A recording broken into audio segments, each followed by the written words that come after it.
Muy buenas noches, ¿me escuchan? Buenas noches, sí, es Buenas correcto. noches, licenciado Buenas Cristian. noches, doctor. Sí se le escucha. Buenas noches, licenciado. Estamos, doctor, ahí estamos, doctor de Matavela. Solo le voy a terminar de dar el anuncio a los compañeros. El examen extemporáneo está para el día jueves 7 a las 8 de la noche, las 3 secciones a la misma hora. Ese fue el anuncio que el doctor nos dijo que hiciéramos, compañeros, por favor. Doctor, era el único anuncio que usted me había encargado, por favor. Así es. Extemporáneo para el jueves a las 8 de la noche. El tiempo suyo, doctor, le agradezco.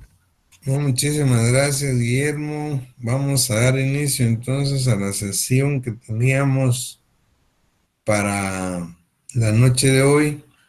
Estábamos tratando lo relativo a los delitos que atentan contra la libertad y la seguridad de las personas.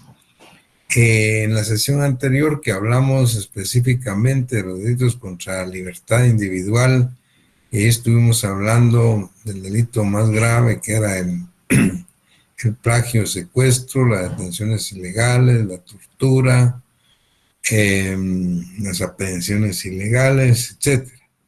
Sin embargo, habían quedado pues para la agenda de hoy lo relativo a los delitos que específicamente atentan contra la seguridad individual de las personas.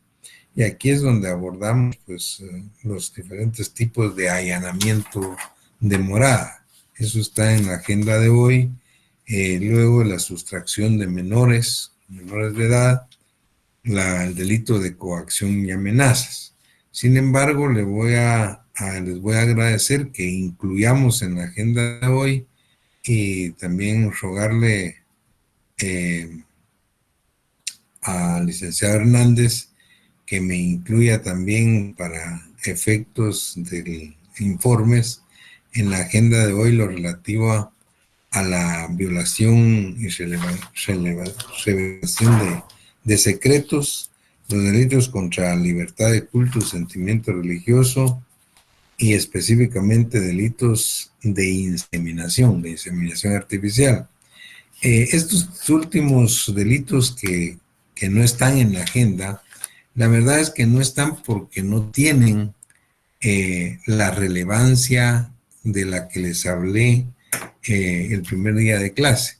Entonces, delitos que son poco relevantes o que no tienen ninguna relevancia dentro de la jurisprudencia de Guatemala, pues los vamos dejando para que ustedes los analicen en su estudio particular. Pues tenemos obligación de saber y conocer todo. O incluso de nosotros, en la medida de lo posible, como ahora, pues les doy un análisis pues más rápido. Pero no son, como vamos a ver, pues en el momento en que nos refiramos a ellos, pues de tanta relevancia como los que explicamos detenidamente acá en la clase. Pero pues vamos a incluir esos con la venia de ustedes en la agenda de hoy. Bien, empezamos con el allanamiento de morada. La verdad es que cuando nos hablan de allanamiento de morada, inmediatamente nosotros entendemos de qué se trata. Entrar sin autorización a una casa, sin la autorización, contra la voluntad o clandestinamente. Dice. En la doctrina habla de dos tipos de allanamiento: del allanamiento activo y el allanamiento pasivo. El Código Penal guatemalteco en el 206, cuando se refiere al allanamiento, describe los dos tipos de allanamiento en un mismo tipo. Dice: el particular que sin autorización o contra la voluntad expresa o tácita del morador, clandestinamente o con engaño, entrare en morada ajena o en sus dependencias. Entrare en morada ajena a sus dependencias. Ese es el allanamiento activo. Entrar sin autorización, contra la voluntad o clandestinamente. a una morada ajena a sus dependencias. Allanamiento activo. Pero luego dice, o permaneciere en ellas. Ese es un allanamiento pasivo. Permanecer en ellas, ¿qué quiere decir? Que el sujeto activo entró con autorización. Tuvo autorización para entrar, tuvo el consentimiento del morador, pero luego ya no quiso salir.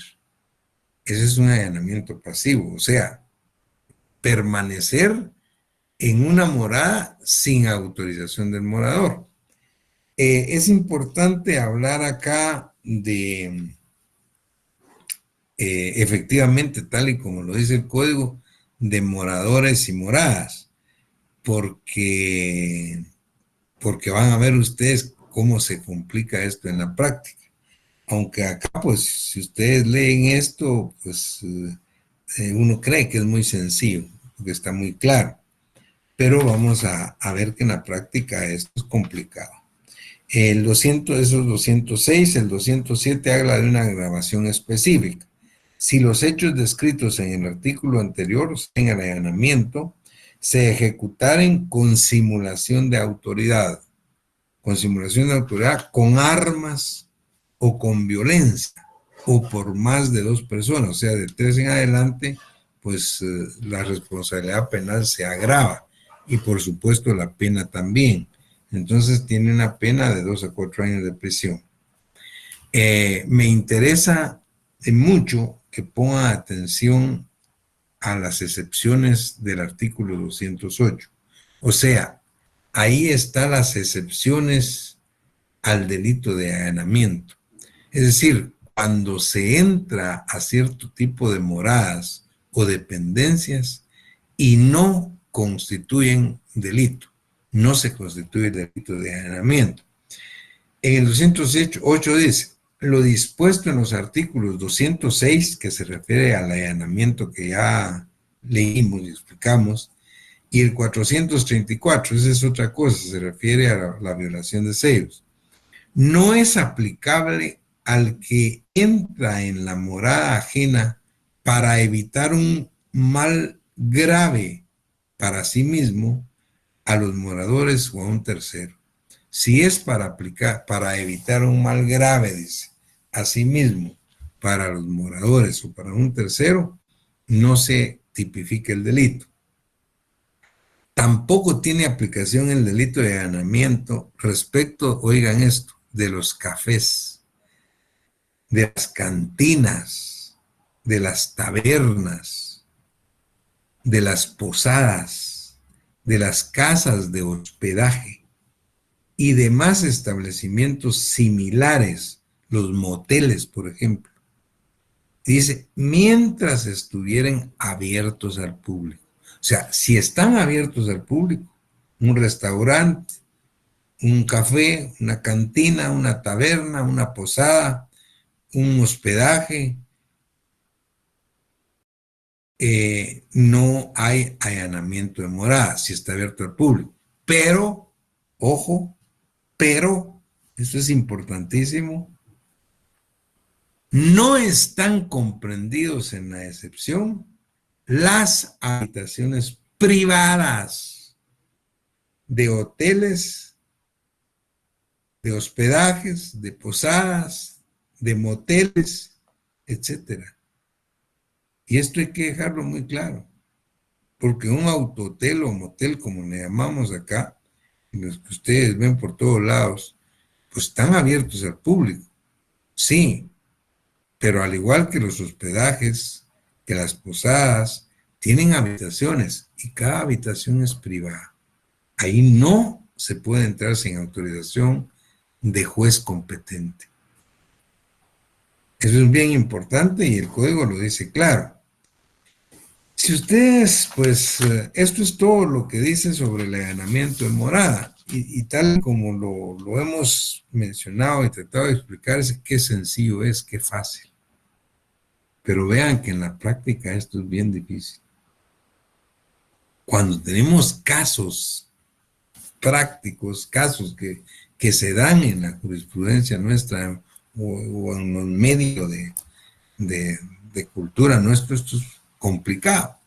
Yo les comentaba a los compañeros que hace unos 10 años, tal vez un poco más, estábamos dando esta misma clase en las aulas de la facultad, cuando sucedió un par de casos que nos cayó como anillo al dedo, muy discutibles, tanto que todavía los traigo a cuenta y de repente todavía se los puedo poner en el examen, si no les doy la respuesta hoy.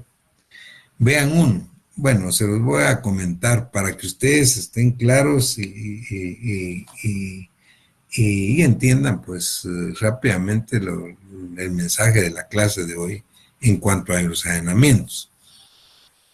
El primer caso se trata de que era un domingo a las 8:30 de la noche.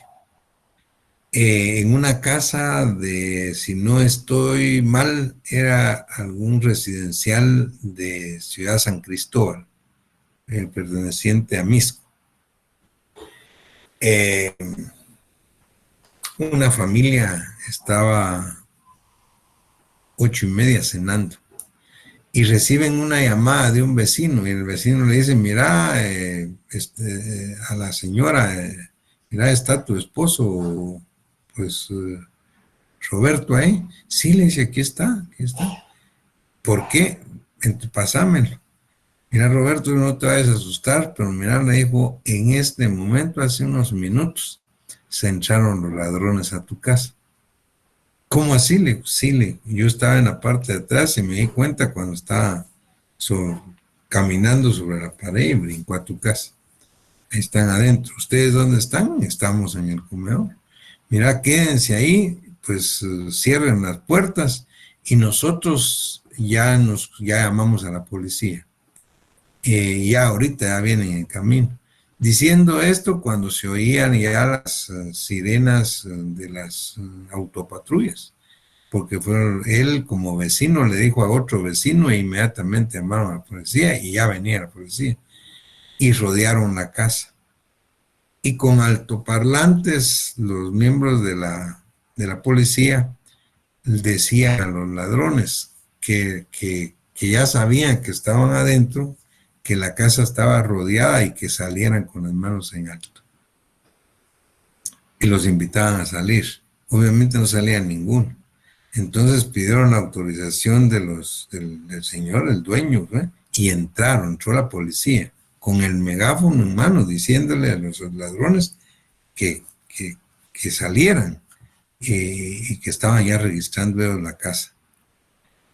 Y no salió ninguno.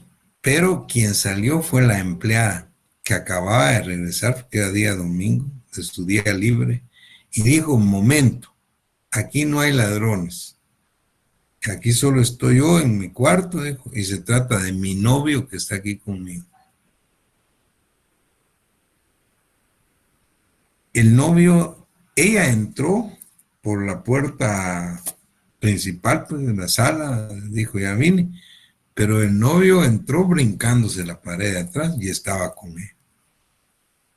Bueno, la policía inmediatamente pues capturó al muchacho, pues esposado, lo sacó de ahí y lo lleva a los tribunales de justicia, a Misco. Pero también va la muchacha, la empleada doméstica, y ella dice, mire, la empleada, no, es mi novio. No es ningún ladrón, está aquí conmigo y yo le dije, lo invité y está aquí conmigo. Y él dijo lo mismo, miren, a mí, bueno, mi novia fue la que me dijo. Ahora la situación es esta, por eso digo cómo se complica. Si usted, bueno, ¿qué delito hay? En el allanamiento dice el particular, bueno, este muchacho, que sin autorización o contra la voluntad expresa o tácita, oigan, del morador, dice, clandestinamente o con engaño, entrar en morada ajena o a sus dependencias. Del morador, no dice del dueño de la casa, no dice del propietario del inmueble, no dice del legítimo poseedor, dice del morador. Y el delito es allanamiento de morada o sus dependencias. El problema aquí es serio, es decir, bueno, ¿es moradora la señorita esta, la empleada, o no es moradora? Claro que es moradora. Bueno, si es moradora y ella autorizó, ¿hay delito o no hay delito? Es la gran discusión. Entonces les decía, bueno, pero entonces, ¿por qué no entró cuando entró ella por la puerta principal? Porque sí, y le dijeron. ¿Y por qué no? Claro, porque si hubiera dicho, no me dan permiso para entrar. Entonces, vean ustedes, la discusión en el caso, pues caso real. Porque el allanamiento, hay una protección del Estado por la seguridad de los moradores. Por eso es que habla de cantinas, de tabernas, de posadas, de hoteles, de moteles, pues tienen habitaciones privadas. Las habitaciones privadas son moradas de los moradores, ellos no son los dueños. Pero ahí no se puede entrar si no es con orden de juez competente.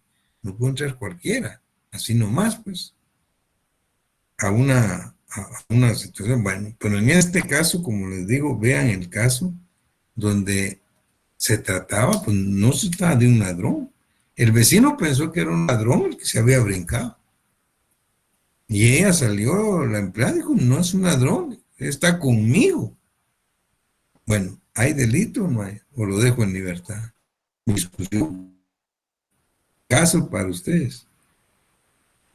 Pero todavía tenemos otro, que en esos mismos días, vean qué increíble, se dio otro caso incluso más complicado. Ese fue de la zona 6. Una familia, en la zona 6, un señor, su esposa y su hija de 20 años, por cierto, era una estudiante universitario, tenía su novio que también era compañera ambos tenían 20 años. El novio le llaman novio oficial, decía. No sé si todavía dicen así, pero él tenía oficial porque tenía autorización para entrar, pues él entraba a la casa de su novia, la iba a traer, a dejar, estaba adentro, etcétera. Convivía con su novia y con los papás de él. Regularmente, por los días sábados, la llegaba a traer a mediodía y la llegaba a dejar a las 8 o 9 de la noche después de que iban a algún lado o a cenar después, qué sé yo. La verdad es que un sábado dice que el caso se trata de que los dos señores les pusieron ir al cine y se fueron al cine, pero antes de entrar al cine los papás, los señores, empezaron a discutir entre ellos y resultaron peleando. Se disgustaron de tal naturaleza que ya no entraron al cine. Entonces se regresaron a su casa. Y regresaron a las 5:30 de la tarde a su casa. Pero les pareció raro que cuando regresaron vieron al carro del novio de la hija enfrente de la casa. Y bueno, qué raro. Ellos seguramente vienen a las 8 o 9 de la noche. Pero como hoy sabían que nosotros no íbamos a estar, qué raro. Entonces ya con malicia le dice el esposo a la esposa, mira, no da ruido, abramos la puerta, y cuando abrieron la puerta, no estaban en la sala. Entonces les agarró más malicia. Entonces fueron directo al cuarto, a la habitación de la hija, pues. Estaba cerrada, abrieron y tampoco encontraron nada. Bueno, la verdad es que los encontraron en la cocina de cada casa. Pero en la cocina el muchacho tenía el pantalón abajo de la rodilla y el vestido arriba de la cintura. Imagínense el relajo que se armó en ese momento ahí. El señor, pues, muy enojado, le dijo al novio que era un abusivo, que había abusado de su confianza. y que inmediatamente se retirara de ahí y que ya nunca jamás le quería ver la cara. Pero imagínense cómo ahora estaba enojado el papá y la mamá. Y le dijo que inmediatamente saliera de su casa. Pero la novia, la muchacha, le dijo, mira, por favor no te vayas, porque si te vas a ver qué me van a hacer a mí. Entonces el muchacho les dijo, mire, señor, yo no me voy, yo me quedo aquí. ¿Y cómo que te vas a quedar? Pues me quedo aquí, yo aquí no me voy. Pues inmediatamente llamaron a la autoridad, a la policía, ¿no? Y la policía lo fue a sacar de ahí y se lo llevaron. Y con él salió también la patoja, la novia, y dijo, miren, en el juzgado, yo fui el que le dije que no se fuera. Por eso es que él no quiso salir, porque yo le dije. La pregunta es, ¿qué hay en ese caso, pues, para ustedes? Casos reales, ¿qué hay? Es decir, ¿por qué delito le pueden imputar? Los dos mayores de edad, con pleno consentimiento. Y no estamos hablando, porque no estamos hablando de si hubo o no relaciones, tuvieron o no, probablemente no había pasado nada. Le estoy hablando del cuadro, cómo lo encontraron y qué sucedió. Pero entonces, inmediatamente, lo que pudieron haber pensado es un allanamiento pasivo. Él entró con consentimiento, con autorización, pero ya no quiso salir. Ese es el allanamiento pasivo de la parte final de 206. Cuando dijo, yo no salgo de aquí. Ay, ¿cómo que no salgo? Y el propietario, ¿verdad? Sí, pero miren lo que dice. La pregunta es otra vez, ¿la hija será moradora o no? Si ella es moradora y ella le dijo, yo fui la que le dije que no se fuera, y ya estoy acá. Entonces, ¿hay delito o no? Y en todo caso, ¿qué delito o delitos hay en el presente caso? Ese fue el examen que les pusimos a los muchachos ahí. Ya nos resuelvan ustedes. Si quieren se los resuelvo ahorita o se los dejo para el examen. Ahí tienen un caso para el examen. Bien, o sea, en la práctica eso se complica, pues. O sea, aparentemente, como les decía, es muy sencillo. Pero en la práctica esto se complica. Porque si ustedes ven la ley, el Código Penal no habla de propietario de la casa. No dice el dueño. No dice que el que entra sin la autorización del dueño, sin la autorización del propietario. Nos dice sin la autorización del morador a la morada o sus dependencias. En este caso la pregunta es, ¿la hija será una moradora? Si ella es moradora y ella está dando la autorización, en el caso del empleado será moradora y ella da la autorización. Les comentaba otro caso a los muchachos. Recuerdo de que una familia venía un día domingo del puerto de San José, camino de Escuintla, y ya era tarde, el señor salió tarde para no agarrar tráfico. A las 10:30 de la noche se le descompuso el carro a medio camino. ¿Y qué hacía? Tenía sus dos hijos, uno de 6 años y la otra niña de 4, y su esposa. Eran 10:30 de la noche, no había ni un alma en camino. Entonces él empezó a ver qué tenía por ahí cerca y nada, había una casa enfrente, pero creo que tenía candado la puerta. Y vino y rompió el candado y se entró a la casa. Se encendió la luz y ni modo, pues, no tenía por seguridad de su familia. Un vecino de esa casa llamó al dueño de la casa y le dijo, mira, le dijo, yo pensé que te había sido para la capital. Sí, le dije, me vino. No, pero si yo miro que aquí en tu casa hay luz, ahí está. No le puedo hacer que luz, yo dejé bien cerrado. Y ahí se armó otra vez. Lo único es que pues llegaron hasta la mañana siguiente, cuando llegaron con la policía, efectivamente estaban estos señores adentro, pero obviamente esto se entiende más porque hay una excepción por un estado de necesidad, pues que lo leímos.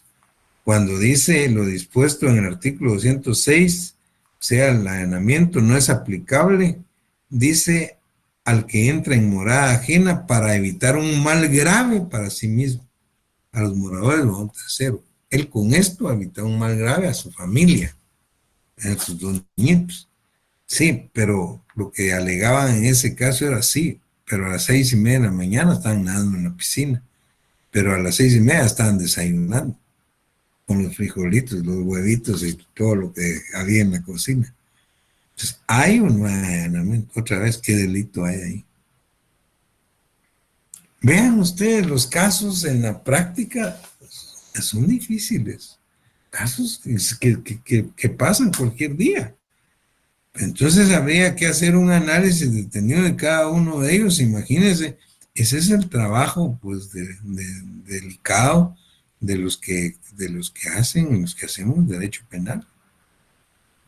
Los investigadores, los fiscales imputan, investigan para imputar, pues los defensores, los abogados defensores lo hacen para defender, pero hay uno que es el juez que va a resolver. Ahí tienen otro caso. Este a mí me parece más sencillo, más fácil, porque obviamente hay un estado de necesidad y en todo caso, pues no hay responsabilidad penal para mí. Debería de pagar pues el candado que rompió, la luz que utilizó, usar la piscina o si comieron y todo, pues ni modo. Y ya estuvo. Pero en los otros dos, ahí se los dejo para que los analicen y los estudien. Muy bien, eso es con respecto al allanamiento de morada. Luego tenemos a la sustracción de menores. Acá se trata de sustraer menores de edad. Hay dos casos típicos, la sustracción propia y la sustracción impropia. La que es más sencilla es la impropia, y voy a empezar por ahí. En el 210 dice, quien hallándose encargado de la persona de un menor de edad, no lo presentare a sus padres o guardadores, ni diere razón satisfactoria de su desaparición, será sancionado con prisión de 1 a 3 años. Aquí se trata de una persona que tiene bajo su guarda o custodia a un menor de edad. Y cuando los padres pues lo requieren, no lo entregan. Entonces ellos tendrán que dar, obviamente, razón de su paradero. Esa es una sustracción impropia. Para mí no hay mucho problema, no hay problema. Pero veamos la sustracción propia. El artículo 209. Quien sustrajere a un menor de 12 años o a un incapaz del poder de sus padres, tutor o persona encargada del mismo, y el que lo retuviere contra su voluntad, será sancionado con prisión de 1 a 3 años. Así dice la sustracción de menores. Ahí está claro. Pero, ¿qué pasa si a alguien se le antoja decir si esto no es un secuestro? Fíjense bien. Ustedes ya saben qué es un secuestro. Es retener o llevarse a una persona con el propósito de canje, de rescate. Aquí no lo hay, pero luego dice u otro propósito ilícito similar. La pregunta es aquí, ¿qué pasa si alguien se lleva a un menor de 12 años del poder de sus padres? ¿Con qué objeto? ¿Con qué objeto se lo lleva?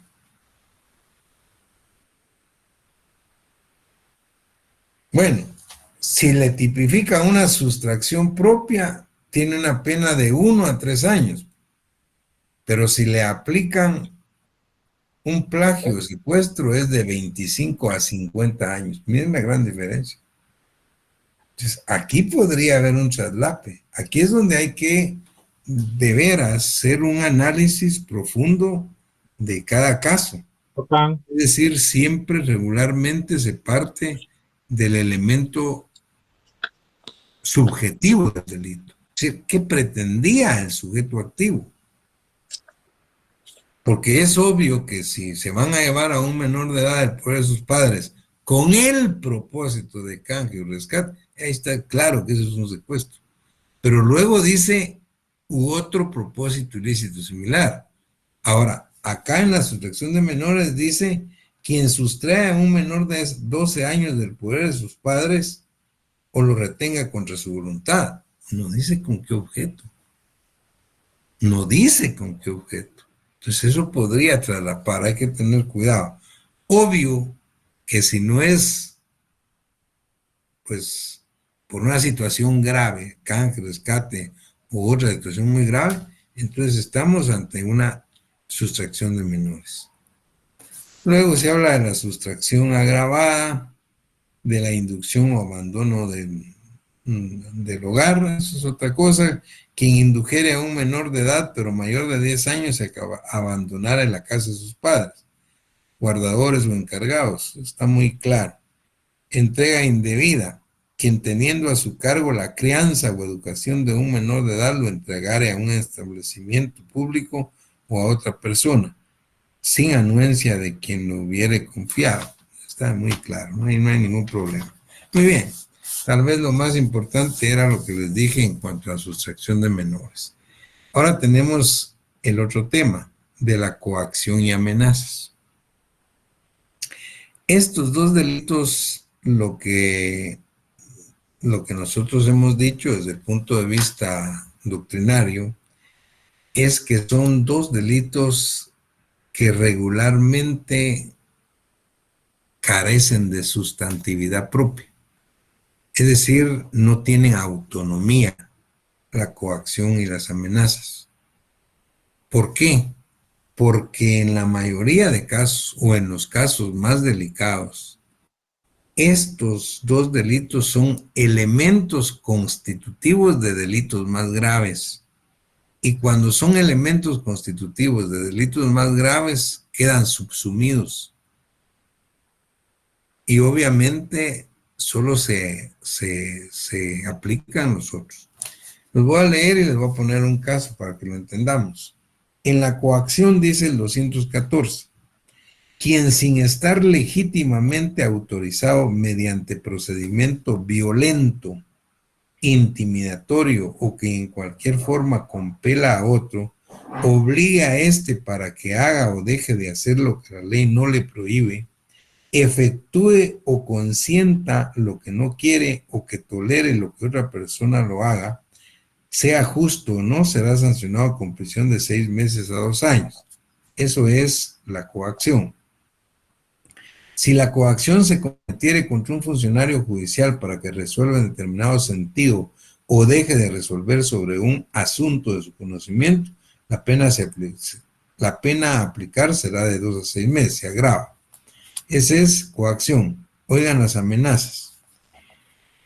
215. Quien amenazare a otro con causar al mismo o a sus parientes dentro de los grados de ley en su persona, honra o propiedad un mal que constituya o no delito, será sancionado con prisión de 6 meses a 3 años. Si la amenaza se cometiere contra un funcionario judicial por razón del ejercicio de su cargo, se sancionará con prisión de 2 a 6 años. Se agrava. Bien, en la coacción o amenazas, ahora les pongo un caso. ¿Qué pasa cuando en la calle, y esto es de todos los días, una persona le pone una pistola en la cabeza a otro para que entregue el celular? ¿Será eso una coacción? Claro que es una coacción. ¿Y será eso una amenaza? Claro que es una amenaza. Te pone una pistola y dice, ¿me entregas la cartera del celular o te disparo? Entonces, ¿qué tipifican ustedes si les pongo un caso de estos en el examen? Coacción y amenazas. están equivocados. Ahí no es eso. Lo que hay que tipificar es robo agravado, nada más. ¿Y qué pasa con la coacción y amenazas? Quedan subsumidos.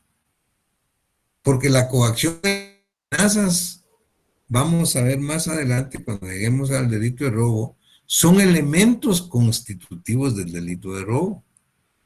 Porque un delito de robo es el apoderarse de una cosa mueble ajena en contra de la voluntad del sujeto, ya sea utilizando vis compulsiva o vis absoluta, violencia física o violencia psicológica.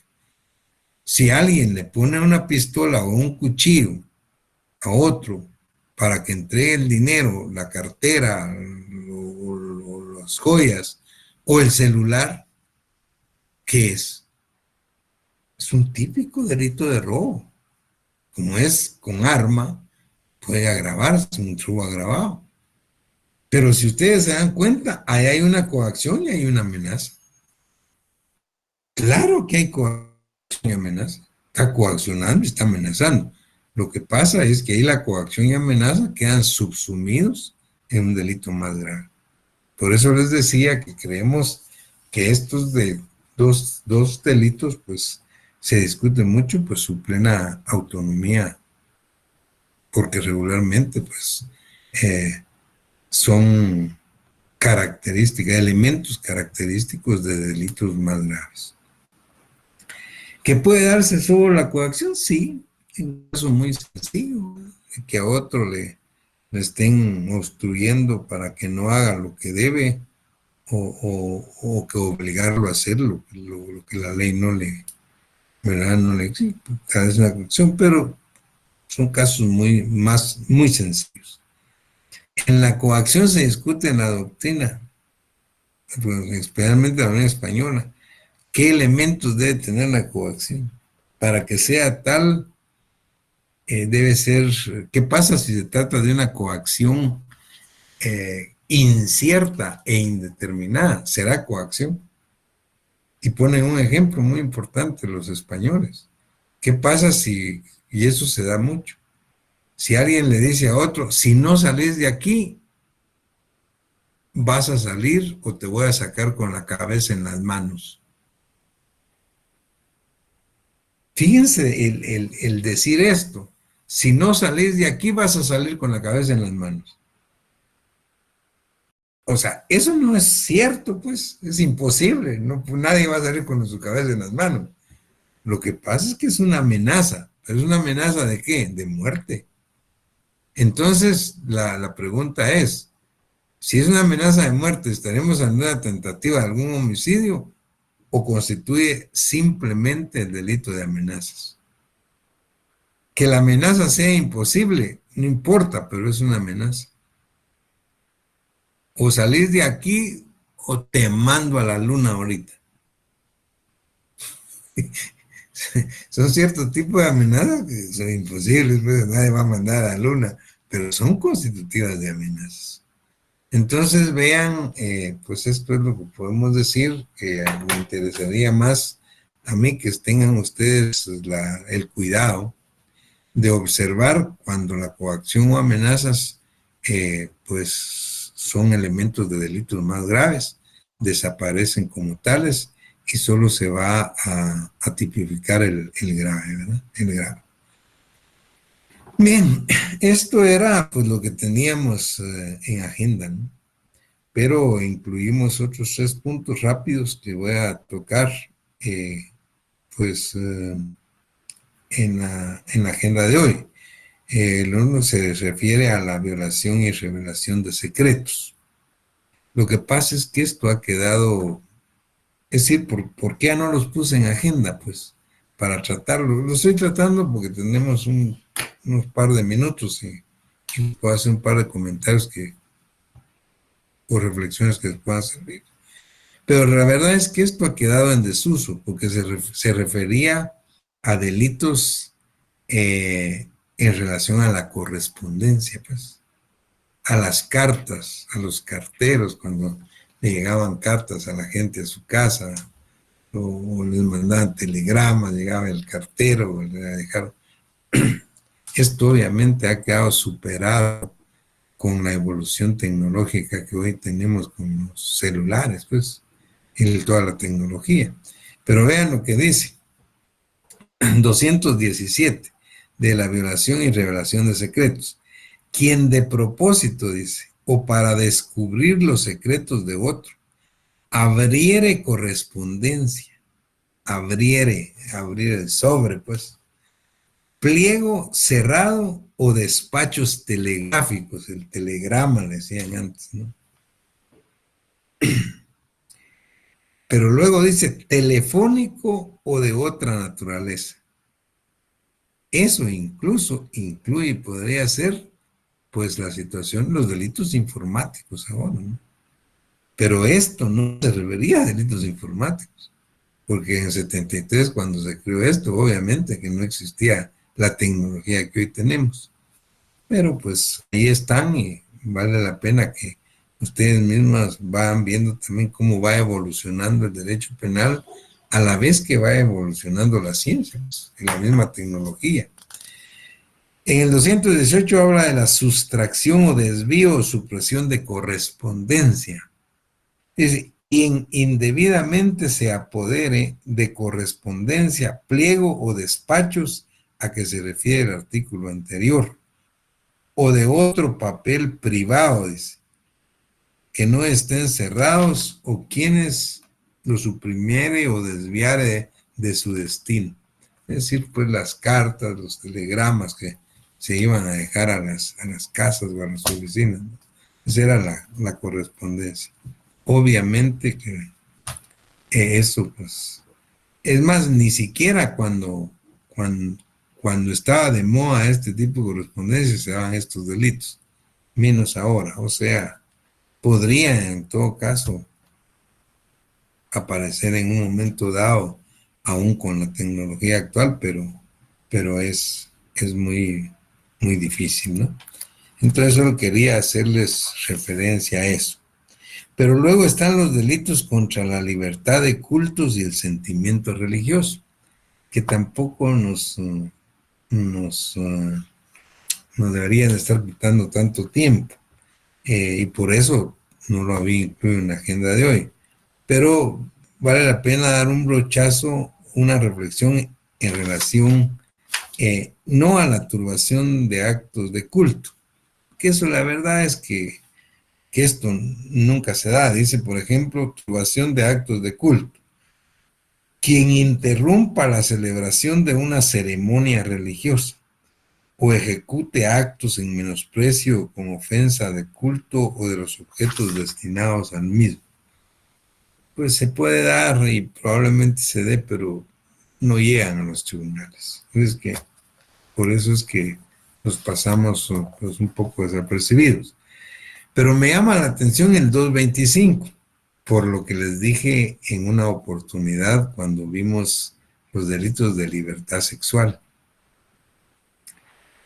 Aquí hay un delito que se llama profanación de sepulturas. Y oigan lo que dice. Quien violare o vilipendiare sepultura, sepulcro o urna funeraria, o en cualquier otra forma profanare el cadáver de un ser humano o sus restos, será sancionado con prisión de 6 meses a 2 años. Recuérdense cuando vimos el delito de violación. Les expliqué que anteriormente la violación, el sujeto pasivo era solo las mujeres, podían ser solo las mujeres. Pero que ahora, pues con las reformas, pueden ser violadas no solo las mujeres, sino también los hombres. Pero yo les dije, el sujeto pasivo en la violación puede ser tanto un hombre como una mujer ahora, siempre y cuando estén vivos. ¿Y qué pasa, les dije, con las relaciones sexuales con muertas? Y a cualquiera le podría parecer, bueno, pero ¿cómo así? No, esto sí es común. Óiganse lo que les estoy diciendo, incluso en el medio nuestro. Esto se da mucho y muchas veces en las donde realizan las necropsias. La gente que se dedica a esto y todo, hay muchas situaciones donde pues hay sujetos o personas pues necrófilos, ¿no? ¿Qué es la necrofilia? Es la relación sexual con muertos, cadáveres de mujeres, y se ha visto mucho. Entonces yo les decía, pero se puede violar a una muerta, a una mujer muerta. No, la violación no, necesariamente tiene que estar viva. ¿Y qué pasa si está muerta? Ah, es el cadáver. ¿Qué delito es? ¿Qué delito podría ser la necrofilia? Entonces, si ustedes leen la profanación de sepulturas, dice, o en cualquier otra forma se profanare el cadáver de un ser humano. Podría ser esto, ¿no? Un tipo de necrofilia, la profanación de sepulturas. En cualquier otra forma, dice, se profanare el cadáver de un ser humano, hombre o mujer. Porque obviamente no puede haber violación a cadáveres de hombres y mujeres. Entonces, ¿qué delito podría ser? Pues aquí tienen el 225, y por eso fue que dije, eso lo voy a comentar. Y ahí está. Y luego tenemos, dentro de los delitos contra la libertad individual, unos delitos que vale la pena mencionarlos. Están acá y vean cómo es increíble. Esto es en atención, son modificaciones que se hicieron, se adicionaron, pero en atención a la evolución científica, que de alguna manera tiene que estar atento siempre el derecho penal. Cada vez que hay evolución científica, se evoluciona científicamente, como el caso de la tecnología, pues. Con la evolución tecnológica nacieron o se crearon muchos delitos, pues, informáticos, por ejemplo. Bueno, pues con la evolución de la ciencia médica, en este caso, estamos hablando de los delitos de inseminación, artículo 225A, 225B y 225C. Es decir, se habla de la inseminación, y esto es en atención a la evolución científica que ha habido en la medicina pues, moderna con respecto a la creación, pues, o a la fertilidad de la mujer. Y esto también son cuestiones muy difíciles. Pues las comentamos, pero esto no se da. Esto es difícil, es que llegue a un tribunal, pero están previstos, y regularmente leemos estos delitos. Regularmente aquí el sujeto activo, tal y como está escrito, tiene que ser pues un profesional, y no cualquier profesional, un profesional de medicina, y no cualquier profesional de medicina, un profesional de medicina que prácticamente sea científico, que se dedique a clases de inseminación de tipo artificial. Infertólogos, pues, infertólogos que hasta donde yo sé no hay más de 5 en todo Guatemala, ¿no? Esto es bastante complicado, pero los tipos penales están acá. Oigan lo que dice. Delitos de inseminación, dice. 225A, la inseminación forzosa, será sancionado con prisión de 2 a 5 años. Oigan, e inhabilitación especial hasta 10 años. O sea, tiene pena de prisión, una pena principal, y tiene una accesoria de inhabilitación hasta 10 años. El que se refiere al especialista que sin consentimiento de la mujer procurare su embarazo, utilizando técnicas médicas o químicas de inseminación artificial. Si resultara el embarazo, se aplicará prisión de 2 a 6 años e inhabilitación especial hasta 15 años. Si la mujer sufriere lesiones gravísimas o la muerte, se aplicará prisión de 3 a 10 años e inhabilitación especial de 10 a 20 años. Fíjense lo que dice. Estos son casos que obviamente lo que están previendo es situaciones que pudieran darse. Esto, pues obviamente difícil que se dé algo así, pero están hablando de tipos penales que se han creado en atención a la evolución científica que ha tenido la medicina en nuestros días, en el que se pueden hacer inseminaciones artificiales, pues cuando no se puede procrear naturalmente, ya hay y claro, hay 1, 2, 3 centros y parece ser que en lo público solo el Hospital Roosevelt tiene en todo Centroamérica una cuestión pues pública, o sea, pues donde no se pague para hacer este tipo de exámenes y de intervenciones que son de especialistas. El 225B dice inseminación fraudulenta, oiga.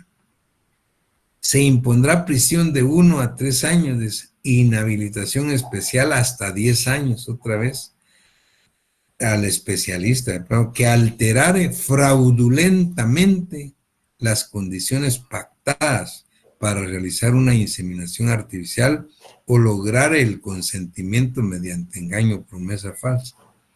Esto más se me hace pues a los bancos que se han creado, que se pueden crear hoy día de espermas masculinos o de óvulos femeninos, ¿no? Eso es increíble cómo pues una mujer puede depositar en una de estas instituciones sus óvulos cuando tiene 25 años, 30, que es una buena edad fértil, pero que no quiere tener familia. Y luego sacarlos para cuando ella tenga 35 o 38 años, y ahí que se los implanten, pues, para que los fertilice, pues, el esperma masculino de quien ella, pues, quiera, su esposo, su pareja o quien sea. Pero miren ese tipo de actividades, son eminentemente científicas que hoy día, pues, se pueden dar y se dan en nuestro país, pero ya el Código Penal tiene estos tipos. El 225C dice, experimentación. Se impondrá de 1 a 3 años de prisión e inhabilitación especial hasta 10 años al que, aún con el consentimiento de la mujer, realizara en ella experimentos destinados a provocar su embarazo. Entonces, esto podría pensarse que es como un obstáculo al desarrollo científico. Pues, o sea, no se pueden hacer experimentos, no se pueden, pero luego el código finaliza de la mejor manera esto. Oigan lo que dice. No se consideran experimentos los diversos intentos para procurar el embarazo que se realicen conforme a una técnica ya experimentada y aprobada. O sea, pues porque quienes están en este tipo de actividad científica tratando de embarazar artificialmente, digamos, a una mujer, pues esto no, regularmente no se hace la primera, ni la segunda, ni la tercera. Entonces el código aclara, dice que no se consideran experimentos los diversos intentos para procurar el embarazo, siempre pues que sea conforme a una técnica ya aprobada, pues médicamente ya experimentada. Entonces eso era lo que quería pues comentarles de estos delitos que no son comunes, pues, pero que vale la pena para que vean ustedes que es importante leer y estudiar todo el código, ¿no? Porque estos pues obviamente no se están dando y por eso es que pues no se los planteamos en la agenda. Pero ya que había un poquito de tiempo, pues se los comento. Muy bien, el próximo día principiamos con los delitos contra el orden jurídico familiar. el estado civil de las personas, celebración de matrimonios ilegales, delitos contra el estado civil, etc. Muchísimas gracias por su atención. Espero les haya, veo que sí les gustó y lo entendían. Muchas gracias por sus manifestaciones. Pasen feliz noche y que estén bien. Gracias, buenas noches. Feliz noche, doctor. Gracias. Buenas noches. Feliz noche, licenciado. Feliz noche, doctor.